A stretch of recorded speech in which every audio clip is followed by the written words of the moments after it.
والعاقبة للمتقين والصلاة والسلام على أشرف الأنبياء والمرسلين سيدنا محمد وعلى آله وصحبه أجمعين أما بعد فأعوذ بالله من الشيطان الرجيم بسم الله الرحمن الرحيم إن عدة الشهور عند الله 12 شهرا في كتاب الله يوم خلق السماوات والأرض منها 4 حرم ذلك الدين القيم فلا تظلموا فيهن أنفسكم صدق الله العظيم. قریب آ جائیے بڑھنے سے قریب تشریف.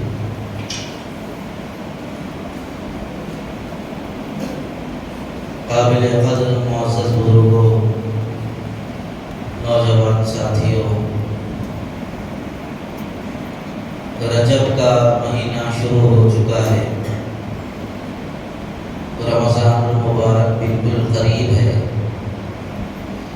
تو رجب کے مہینے میں رمضان کی تیاری کرنا اور رمضان المبارک کے آنے کا انتظار کرنا رسول اللہ صلی اللہ علیہ وسلم کی سنت ہے. رجب کا چاند دیکھتے ہی اللہ کے رسول صلی اللہ علیہ وسلم دعا فرمایا کرتے تھے، اللہم بارک لنا فی رجب و شعبان وبلغنا رمضان. اے اللہ، رجب اور شعبان کے مہینے میں ہماری عمروں میں برکت عطا فرما اور ہمیں رمضان کا مہینہ نصیب فرما. یہ اللہ کے رسول صلی اللہ علیہ وسلم کی دعا تھی. ہم بھی رجب کے مہینے میں اللہ سے دعا کریں، اے اللہ ہمیں بھی رجب اور شعبان کے مہینے میں ہماری عمر میں برکت عطا فرما اور ہمیں بھی رمضان نصیب فرما. رجب کا مہینہ بھی بڑی عظمتوں والا مہینہ ہے. 4 مہینوں کو قرآن کریم کے اندر بابرکت کہا گیا ہے. زمانہ جاہلیت کے اندر بھی ان مہینوں کی عظمت تھی. وہ 4 مہینوں میں ایک مہینہ رجب کا بھی ہے. ذی القعدہ، ذی الحجہ، محرم اور رجب، یہ 4 مہینے بڑی عظمت والے سمجھے جاتے تھے. ان مہینوں کے اندر لڑائی جھگڑا فتنہ و فساد کچھ نہیں ہوتا تھا. یہ مہینوں کے اندر اللہ نے فرمایا فلا تظلموا فیہن انفسکم، تم ان مہینوں کے اندر اپنے آپ پر ظلم مت کرو. یہ اللہ تبارک و تعالیٰ کا ارشاد بھی ہے. اس لیے اس مہینے کے اندر رمضان المبارک کی تیاری کرنا چاہیے.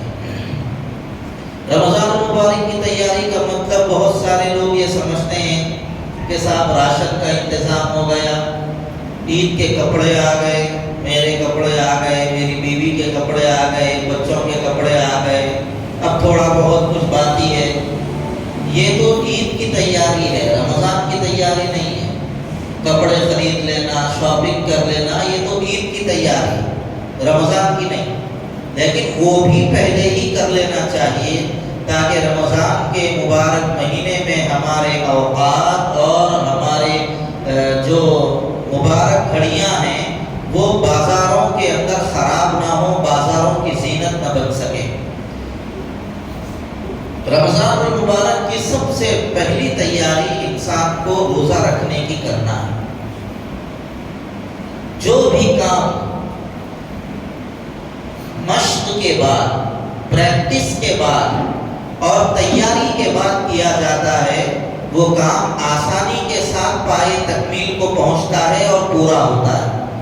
اور جو کام بغیر محنت کے اور بغیر مشق و پریکٹس کے کیا جاتا ہے اگر وہ پورا بھی ہو جائے تو اس کے اندر کمی رہتی ہے، وہ کام بوجھ محسوس ہونے لگتا ہے. اسی لیے کوئی بھی کام شروع کرنے سے پہلے اس کو مشق کے راستے سے گزارا جاتا ہے، بعد میں وہ کام آسان ہو جاتا ہے. کوئی آدمی ٹیلر بننا چاہتا ہے تو لے جا کے اس کو ڈائریکٹ مشین پہ نہیں بٹھایا جاتا، اس کو جو شروع کی چیزیں ہیں پہلے ان سے گزارا جاتا ہے. ٹھیک اسی طریقے سے رمضان کا مہینہ شروع ہوتے ہی میں روزے رکھ لوں گا کبھی کبھی ایسا بھی ہوتا ہے انسان، آپ لوگوں نے بھی دیکھا ہوگا بہت سارے لوگ ایک روزہ 2 روزے رکھنے کے بعد روزہ رکھنا چھوڑ دیتے ہیں، یہ سمجھتے ہیں اور یہ کہتے ہیں کہ صاحب بہت مشکل ہو رہا، بہت جو ہے نا دھوپ ستا رہی، بہت پیاس ستا رہی اور بھوک کی وجہ سے جان نکل جا رہی، نہیں ہوتا صاحب روزہ رکھنا، نہیں ہوتا، نہیں ہو سکتا تھا۔ کیوں نہیں ہو رہا ہے؟ آپ نے اس کی تیاری نہیں کی ہے، مشق نہیں کی ہے۔ اللہ کے رسول صلی اللہ علیہ وسلم اس کی تیاری فرماتے تھے، مشق کرتے تھے۔ رجب کے مہینے ہی سے اللہ کے رسول روزہ رکھنا شروع فرماتے تھے۔ حضرت سعید بن جبیر رضی اللہ تعالیٰ عنہ سے رجب کے روزوں کے بارے میں پوچھا گیا تو انہوں نے فرمایا، میں نے صحابی حضرت عبداللہ سے سنا ہے حضور صلی اللہ علیہ وسلم رجب کے مہینے میں لگاتار روزہ رکھتے تھے، ہم یہ سمجھنے لگ جاتے تھے کہ اب حضور روزہ چھوڑیں گے ہی نہیں، پھر اس کے بعد حضور روزہ رکھنا چھوڑ دیتے تھے، ہمارا یہ خیال ہونے لگتا تھا کہ اب حضور روزہ رکھیں گے ہی نہیں، لیکن کچھ دنوں کے بعد حضور پھر روزہ رکھنا شروع کر دیتے تھے۔ مطلب کیا ہے؟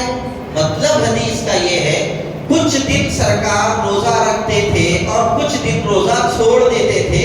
کیوں؟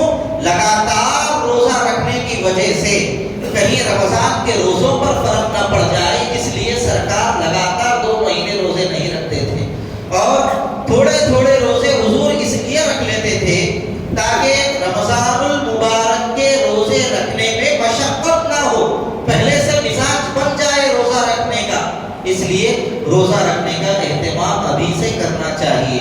اب روزہ رکھنے کا ہم اہتمام کریں گے تو ہمیں اندازہ ہو جائے گا میں بھوک کتنی دیر برداشت کر سکتا ہوں، پیاس کتنی دیر برداشت کر سکتا ہوں، میرے طبیعت کے اندر بے کیفی کی کیفیت کب پیدا ہو رہی ہے، یہ انسان پہلے سے محسوس کر لیتا ہے، پہلے سے اندازہ کر لے سکتا ہے، تو رمضان المبارک میں آسانی کے ساتھ رمضان المبارک کے روزوں کو مینٹین کر سکتا ہے۔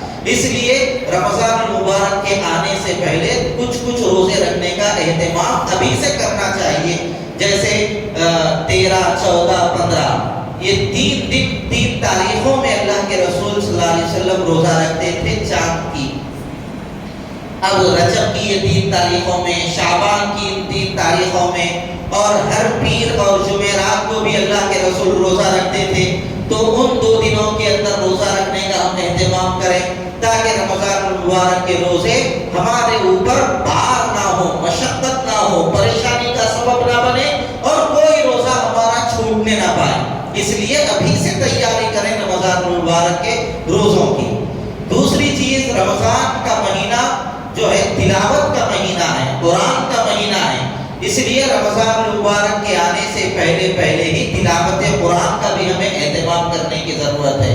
1 رکوع، 2 رکوع، پاؤ پارا، آدھا پارا، 1 پارا، آپ کے اندر جتنی بشاشت ہے روز تلاوت کریں، تلاوت کرنا ہرگز نہ چھوڑیں۔ اگر آپ تلاوت کرنا اب چھوڑ دیں گے تو ایسی صورت کے اندر بعد میں رمضان المبارک کے اندر آپ کو تلاوت کرنے میں بہت دشواری ہوگی، جس کا نتیجہ یہ ہے آپ لوگوں نے بھی دیکھا ہوگا، کس کو بتائیں، نوجوانوں کا تو ایک بڑا طبقہ ایسا ہے جو رمضان المبارک کے پورے مہینے میں بھی ایک قرآن مکمل نہیں کرتا، ایک قرآن ختم نہیں کرتا۔ اس کی وجہ یہی ہے، تھوڑا پڑھے بیزارگی آ گئی رکھ دیے چھوڑ دیے، تھوڑا پڑھے بیزارگی آ گئی رکھ دیے چھوڑ دیے، نتیجہ یہ ہوتا ہے کہ ایک قرآن بھی ہمارا مکمل نہیں ہو سکتا رمضان کے اندر۔ اس لیے ابھی سے تیاری کریں رمضان المبارک کے اندر تلاوت کرنے کی، مشق ہو جائے گی، دل لگ جائے گا تو پھر تلاوت میں جو لذت اور مزہ آئے گا اس کا اندازہ آپ نہیں لگا سکتے۔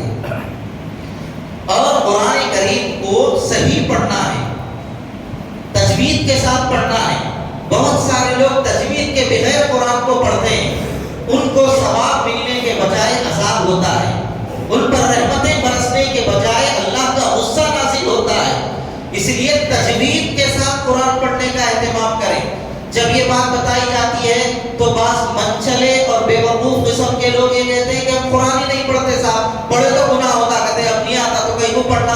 بعض لوگوں کے ذہنوں میں یہ رہے کہ قرآن ہی نہیں پڑھتے، یہ اور بڑا ظلم ہے، یہ اور بھی بڑی جرات ہے، یہ اور بھی بڑا اللہ کے ساتھ بغاوت کا کام ہے۔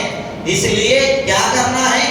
نہیں آتا، مسجد کے امام صاحب سے، مسجد کے مؤذن صاحب سے، محلے سے یا کوئی بھی عالم صاحب سے جو آپ کو پسند آئے، جو آپ کو وقت دے دے، ان کے پاس جا کے صاحب 10 منٹ کا وقت دے دیجئے، مجھے قرآن پڑھنا سکھا دیجئے، 10 منٹ کا وقت دے دیجئے، مجھ کو حروف کیسے ادا کرنا ہے وہ سکھا دیجئے۔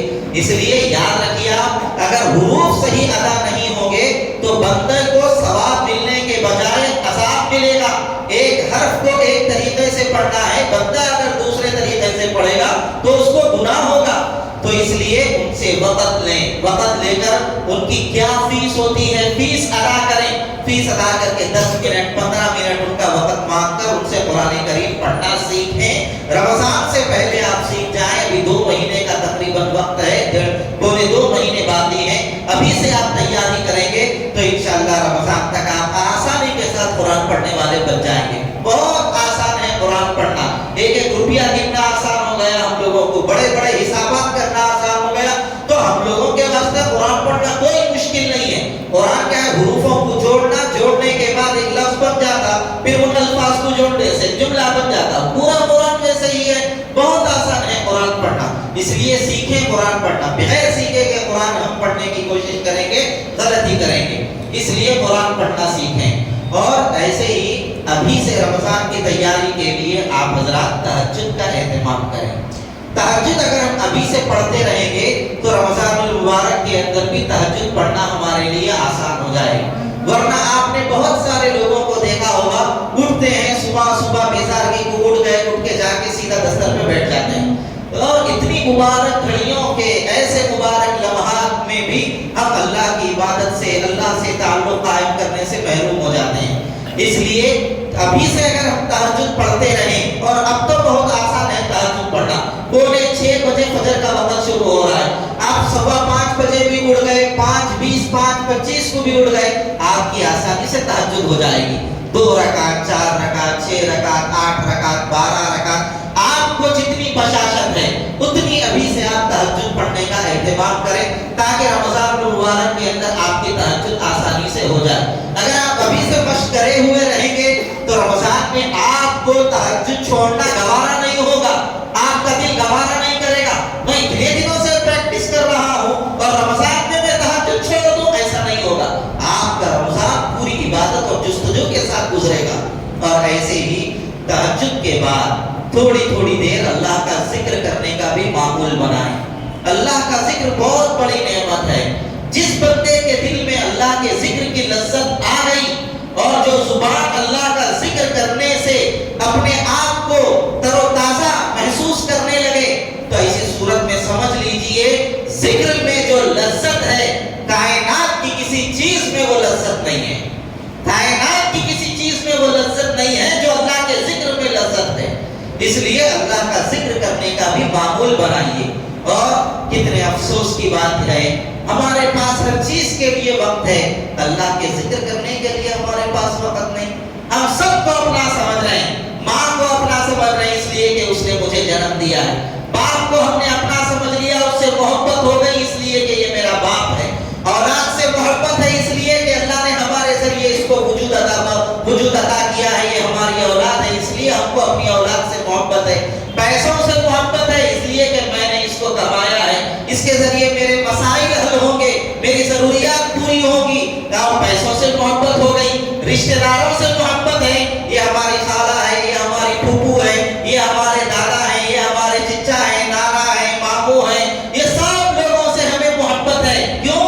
اس لیے کہ یہ ہمارے رشتہ دار ہیں، ہمارے اہل تعلق ہے، ان کے لیے وقت ہمارے پاس ہے، ان کی دعوتوں کے لیے وقت ہمارے پاس ہے، سب کو ہم نے اپنا سمجھا اور ان کے لیے وقت نکالنے کی کوشش کی۔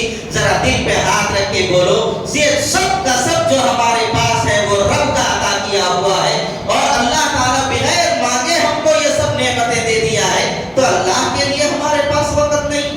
ہم نے دنیا کی ہر چیز کو اپنا بنا لیا، جس رب نے ہمیں سب دیا اسی کو ہم نے اپنا نہیں بنایا، اسی کے لیے ہمارے پاس تھوڑی دیر اس کو یاد کرنے کے لیے وقت نہیں، تو ہم سے بڑا بے وفا دنیا میں اور کون ہوگا، ہم سے بڑا بیگانہ کون ہوگا۔ اس لیے اللہ کی محبت، اللہ سے تعلق اپنے دل کے اندر ذرا پیدا کریں۔ ہماری زبانوں کو ہر چیز کی لذت محسوس ہو رہی ہے، وہاں کی بریانی اچھی ہے، زبان کو معلوم ہو گیا، وہاں کی تہاری زبان کو معلوم ہو گیا، وہاں کا جوس اچھا ہے زبان کو معلوم ہو گیا، وہاں کی چائے اچھی ہے زبان کو معلوم ہو گیا، ساری لذتیں، ساری جو ہے نا مزے ہماری زبان کو معلوم ہو گئے۔ ہماری زبان کو جس رب نے یہ زبان دی ہے اس کے نام کی لذت کا اگر پتہ نہ چلے تو یہ زبان کس کام کی؟ جس زبان کو مخلوق کی ہر چیز معلوم ہو گئی اور خالق کے نام کی لذت کا احساس نہیں ہوا تو آپ اندازہ لگائیے وہ زبان بھی کیسی بے وفا اور بیگانی زبان ہوگی جس کو رب کی محبت کا احساس نہیں، اللہ تبارک و تعالیٰ کے ذکر کی مٹھاس اس زبان کو اگر نہیں لگی تو پھر یہ زبان رہنا نہ رہنا دونوں برابر ہے۔ ایسی چٹوری زبانیں جو بغیر ذکر کے ہیں اور دنیا کی ساری لذتیں اس زبان کو معلوم ہیں، رب کے ذکر کی لذت کیا ہے معلوم نہیں، تو دل پہ ہاتھ رکھ کے بولو، میرے جملوں کی کڑواہٹ پہ نہیں، دل پہ ہاتھ رکھ کے سچائی سے بولو۔ ایسی زبانیں تو جانوروں کی بھی ہیں، ایسی زبانیں تو کافروں کے پاس بھی ہیں، تو پھر ہم مسلمان کی زبان رکھ کے کیا فائدہ؟ مسلمان کی زبان ہو اور ذکر کی لذت کا احساس نہ ہو تو پھر یہ مسلمان کی زبان میں اور ایک غیر مسلم کی زبان میں کیا فرق رہ گیا؟ مسلمان کی زبان وہ ہے جس کو اللہ کے ذکر کی لذت کا احساس ہوتا ہے، اللہ کے نام کی کیفیت اور اللہ کے نام کی لذت کا اس کو مزہ اور احساس اس کے اندر ہوتا ہے، یہ مسلمان کی زبان ہوتی ہے۔ اس لیے میرے بھائیوں اللہ کے ذکر کرنے کی بھی عادت ڈالو، اور رمضان میں اگر ابھی سے آپ پریکٹس کریں گے تو رمضان میں جو ذکر کی لذت آئے گی آپ کو بڑی بڑی ہوٹلوں کی ہریسوں میں وہ لذت نہیں ملے گی جو ایک جگہ بیٹھ کر اللہ کے ذکر کرنے کی لذت آپ کو محسوس ہوگی۔ اس لیے زبان کے اندر بھی اللہ کے نام کی لذت پیدا کرنے کی ضرورت ہے، اور عشاء کی نماز پڑھ کر 2 رکعت 4 رکعت ابھی سے نفل نماز پڑھ لیجئے تاکہ تہجد یا تاکہ تراویح پڑھنے میں آپ کو کوئی دشواری نہ ہو، تراویح پورے مہینے کی آپ پڑھ سکیں۔ ہمارے لوگ 5 دن کی 4 دن کی 10 دن کی تراویح پڑھ کے بعد میں جو چھوڑ رہے ہیں اس کی بنیادی وجہ یہ کہ ہم نے پریکٹس نہیں کی، اس کی تیاری نہیں کی، جس کا نتیجہ یہ ہوتا ہے ایک دن پڑھ لیے دوسرے دن سے امام صاحب پہرا دکھا دیے، بھائی بس ختم ہو گیا۔ ایسا نہیں ہونا چاہیے۔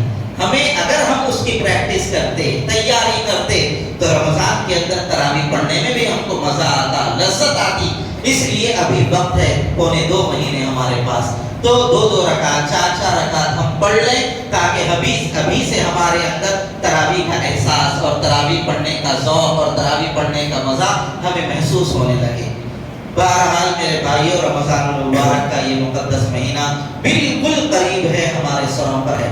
ہم نے گزشتہ سال رمضان کے بعد ہی آپ حضرات سے یہ بات کہی تھی کہ اگلے سال رمضان کے لیے ایک غلہ بنا لیجئے، آپ حضرات تھوڑے پیسے اس کے اندر ہر مہینے ڈال دیجئے، اور یہ کوشش کیجئے کہ آنے والے سال کے رمضان میں مجھے کاروبار کی، ملازمت کی، کوئی مصروفیت کی فکروں میں لگے رہنا نہیں ہے، مجھے 1 مہینہ فارغ ہو کر بس اللہ ہی کی عبادت کرنا ہے، 1 مہینہ میرا اللہ کے حوالے مجھے کر دینا ہے۔ آپ سے ہم نے یہ گزارش گزشتہ سال رمضان کے آخری جمعہ میں کی تھی، تو آپ حضرات کو بھی شاید یاد ہوگا، تو جن حضرات نے اس پر عمل کیا بہت قابل مبارکباد ہے، جو حضرات عمل نہیں کر سکے ان سے خواہش ہے ابھی سے اپنا نظام بنائیں اور رمضان مبارک کے اندر زیادہ سے زیادہ اپنے اوقات کو اللہ تبارک و تعالیٰ کی عبادت کے لیے وقف کریں۔ یہ تو ہو گیا رمضان کی تیاری۔ ایک گزارش اس موقع پر آپ حضرات سے عرض کرنی ہے، بلکہ عقیدہ سمجھانا ہے۔ تھوڑی دیر 2-4 منٹ میں آپ کو میں ایک عقیدہ سمجھانے کی کوشش کر رہا ہوں۔ ابھی آپ حضرات نے سنا ہوگا، دیکھا ہوگا، بعض حضرات بھی گئے ہوں گے، حضرت خواجہ معین الدین چشتی اجمیری رحمۃ اللہ علیہ کا عرس ہوا، اور عرس کے اندر ہمارے حیدرآباد کی بھی ایک بڑی تعداد گئی تھی، اور ہماری ملاقات ان لوگوں سے بھی ہوئی جو عرس کے اندر گئے، مارک ماری کے اندر ان کو بھی زخمی ہو گئے، ان کو بھی مار لگے، عرس کے اندر جھگڑا ہو گیا، لڑائی جھگڑے کا ماحول ہو گیا، لہذا تھوڑی نااتفاقی وہاں پر ہو گئی۔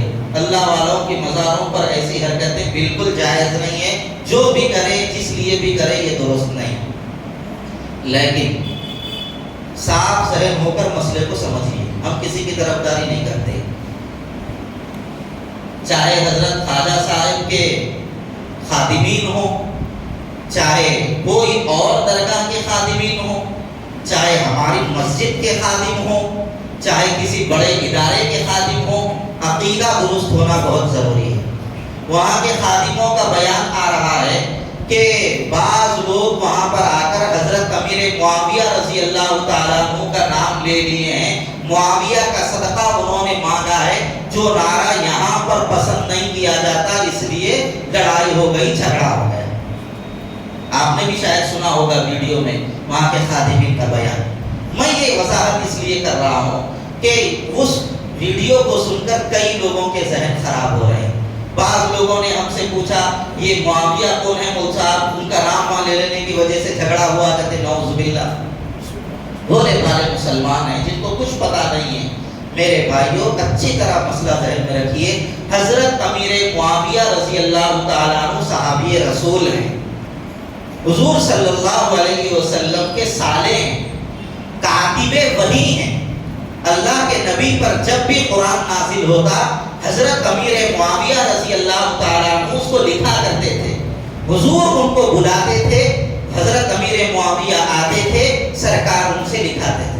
حضرت امیر معاویہ رضی اللہ تعالیٰ عنہ کی بہن حضرت ام حبیبہ حضور صلی اللہ علیہ وسلم کی زوجہ مطہرہ تھی، سرکار کی پاکیزہ بیوی تھی، سرکار کے سالے ہیں، برادر نسبتی ہیں حضرت امیر معاویہ رضی اللہ تعالیٰ عنہ۔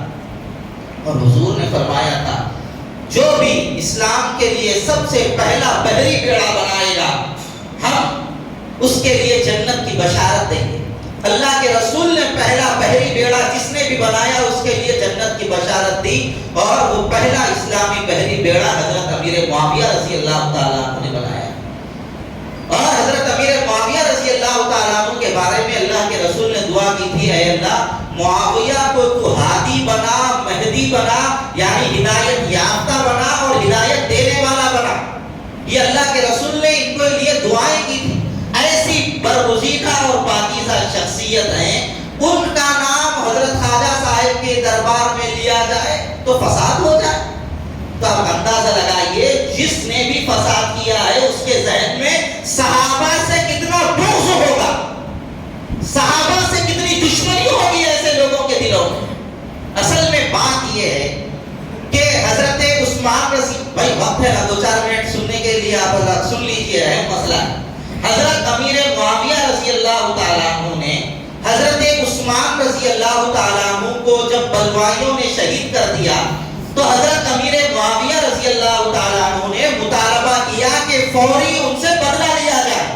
یہ حضرت امیر معاویہ کا کہنا تھا، اور حضرت علی رضی اللہ تعالیٰ عنہ اس وقت یہ چاہ رہے تھے حالات خراب ہیں، موسم گرم ہے، بدلہ اب نہیں لیا جائے گا، تھوڑے دن رک کر بدلہ لیا جائے گا۔ حضرت علی مصلحت پر عمل کر رہے تھے اور حضرت امیر معاویہ یہ کہہ رہے تھے کہ فوری بدلہ لیا جائے، اگر مسئلے کو ہم ڈھیلا چھوڑ دیں گے تو مسئلہ ختم ہو جائے گا اور یہ بلوائی دندناتے گھومیں گے پھریں گے۔ دونوں اپنی جگہ صحیح ہیں، حضرت علی بھی اپنی جگہ صحیح، ان کی مصلحت اپنی جگہ صحیح، حضرت امیر معاویہ بھی اپنی جگہ صحیح، دونوں کی مصلحتیں، دونوں کی باتیں اپنی جگہ صحیح ہیں۔ ہماری زبانوں میں اتنی جرأت نہیں ہے کہ کسی صحابی کے بارے میں ہم یہ کہہ سکیں یہ غلط تھے، وہ صحیح تھے، وہ غلط تھے، یہ صحیح تھے، ہماری زبانوں میں اتنی جرأت نہیں ہے۔ اور ایک بات یہ بھی یاد رکھیں، کوئی بھی صحابی اپنے عمل سے صحابی نہیں بنا، جو بھی صحابی بنا ہے وہ نگاہ مصطفیٰ کے فیض سے صحابی بنا ہے۔ سرکار نے ایمان کی حالت میں جس کو دیکھا، نظر رحمت ڈالی اور ایمان کی حالت میں حضور کی صحبت اختیار کی، وہ صحابی بن گیا ہے۔ عمل شرط نہیں ہے صحابی بننے کے لیے، نگاہ مصطفیٰ شرط ہے۔ تو حضرت امیر معاویہ صحابی ہیں، جلیل القدر صحابی ہیں۔ اب حضرت امیر معاویہ کو برا بولنا، اس کا مطلب ہے حضور کی نگاہ نبوت کو برا بولنا ہے۔ اور صحابی بننے کے لیے عمل شرط نہیں ہے تو پھر تو امیر معاویہ کے عمل کو کیوں دیکھ رہا ہے؟ حضرت امیر معاویہ کے عمل کو دیکھنا ہی نہیں چاہیے ہمیں بس یہ دیکھنا ہے یہ اللہ کے رسول کے صحابی ہیں، ان کے درمیان جو بھی جھگڑا ہوا، جو بھی اختلاف ہوا وہ وقت کا تقاضا تھا، اور ہمارا نظریہ یہ ہے دونوں ایمان چھپا ہوا ہے. اگر آپ ایک طرف ہوں گے دوسری طرف جھکیں گے ایمان تذبذب کا شکار ہو جائے گا, آپ کا ایمان خطرے میں پڑ جائے گا. حضرت علی کی محبت میں حضرت معاویہ کو برا بولنا اور حضرت معاویہ کی طرفداری میں حضرت علی کو برا بولنا, یہ اہل سنت و جماعت کا طریقہ نہیں ہے. چاہے وہ اہل سنت کا دعویٰ کرنے والا کوئی بھی بڑے سے بڑے بزرگ کے مزار کا سجادہ نشین ہو یا معمولی سے معمولی درجے کا انسان ہو. جامعہ نظامیہ ہمارے شہر کا بڑا مضبوط دینی ادارہ ہے. جامعہ نظامیہ کے علماء نے فتویٰ دیا حضرت امیر معاویہ رضی اللہ تعالیٰ عنہ کی قدر کرنے کا اور ان کی فضیلت کو سمجھنے کا. تو ہمارے حیدرآباد کے بھی بعض مشائخین جن کو نہ قرآن صحیح پڑھنے آتا نہ حدیث پڑھنے آتا بیٹھ گئے گدے نشین ہو گئے خالی, وہ لوگ جامعہ نظامیہ کا بائیکاٹ کر دیے. اب بولیے اندازہ لگائیے کتنی شدت ہے ان لوگوں میں. اس لیے بہرحال حضرات صحابہ کی محبت اپنے دل میں رکھیے. کسی بھی صحابی سے بغض یا کسی بھی صحابی سے عداوت ہمارے دل میں نہیں ہونی چاہیے. ہم تمام اولیاء کی محبت بھی اپنے دل میں رکھیں گے, تمام صحابہ کی محبت بھی دل میں رکھیں گے. ارے بھائی ہم تو یہاں تک ہیں اور ہمارے رسول نے ہم کو یہ تعلیم دی ہے جانوروں سے بھی محبت کرو. انسان تو بہت دور کی چیز ہو گئی, ہم جانوروں کو تکلیف دینا نہیں چاہتے, تو صحابی کے بارے میں برا بولنا تو ہماری زبانیں کیسے جرأت کر سکتی ہیں. اس لیے جو لوگ صحابہ کے بارے میں بالخصوص حضرت امیر معاویہ کے بارے میں برا بول رہے ہیں ان کو چوکنا رہنے کی ضرورت ہے, باز آ جانے کی ضرورت ہے. 21 رجب حضرت امیر معاویہ کی یوم وفات ہے. 21 رجب یہ مہینے کی چاند کی 21 تاریخ کو ہماری اس مسجد کے اندر حضرت امیر معاویہ کے فضائل پر 21 رجب کی عشاء میں انشاءاللہ یہاں پر جلسہ ہوگا. آپ حضرات سے خواہش ہے 21 رجب کی جو تاریخ ہے, اب سرکاری کیا تاریخ آ رہی میرے کو نہیں معلوم, 21 رجب کے دن آپ حضرات عشاء کی نماز یہاں پر پڑھیے. انشاءاللہ شہر کے بڑے علماء کرام کو ہم دعوت دیں گے, آپ حضرات تشریف لائیے اور اس مسئلے کی حقیقت کو مزید سمجھنے کی کوشش کیجیے. اللہ تعالیٰ صحیح علم و عمل کے اپنے کرم سے توفیق عطا فرمائے. وآخر دعوانا الحمدللہ رب العالمین.